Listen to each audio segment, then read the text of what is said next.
I'm great. Who are you with? Weinstein Co. Oh, all right. So tell us what your role is in the film. Well, I play the doctor who runs the clinic that Michelle's character works in the second part of the movie, and he's got a little crush on her, which I thought was totally innocent, but it got me in a lot of trouble, as it turns out. Talk about working with Michelle, especially Michelle and also Ryan. What did they bring to the film? Well,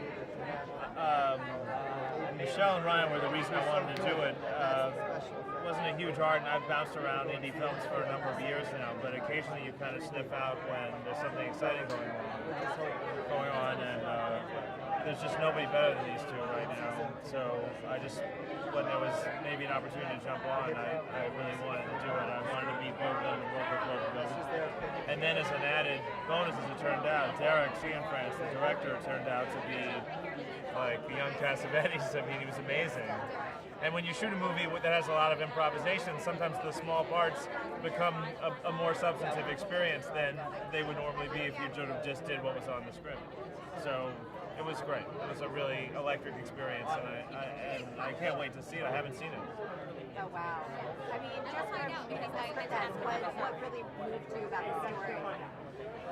Well, I think it was kind of fearless about going into the dark corners of relationships, and in order to do that, you have to trust the audience, and you have to have actors of this level of commitment and magnetism so that you can pull the audience into something that isn't idealized.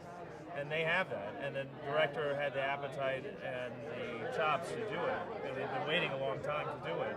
So it was exciting, even though it was about sad things. The energy of somebody making exactly the film that he wanted to make gave it an electric, positive feeling. Thank you so much. You're welcome. Have a great time tonight. Thank you. Enjoy it. It's great. I'm good, thank you. I love that jacket. Do you? Yeah, perfect New York, cold. I don't look like a magician?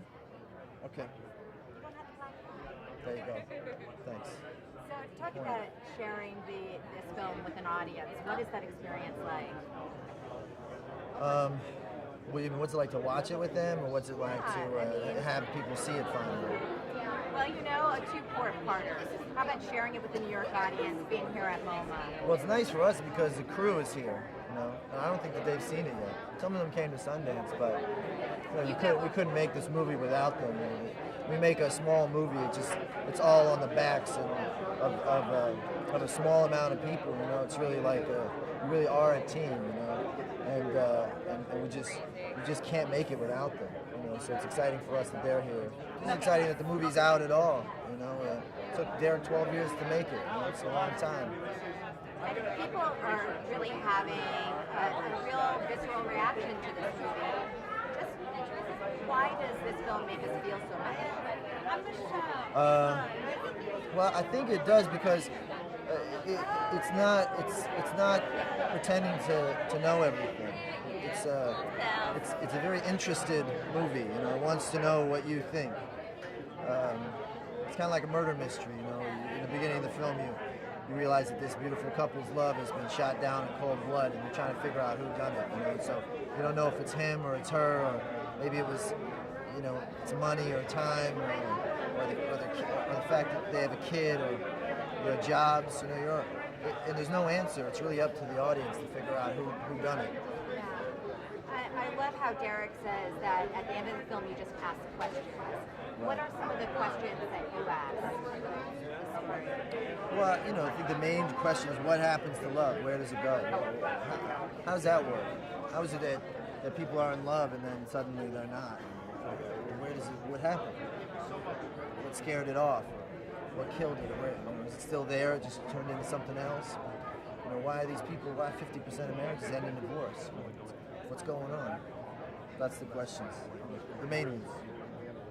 Talk about working with Michelle and just the truthfulness that she showed us in this character.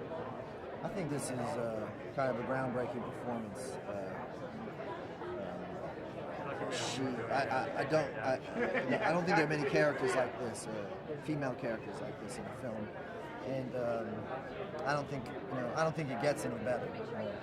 I think that it's about as high a level of ability. She's like Michael Jordan. You know, sometimes I felt like Scottie Pippen. Every time you passed her the ball, she just flew through the air and she dunked it. Have a wonderful time tonight. Thank you. Take care. Bye-bye. Smitty on it.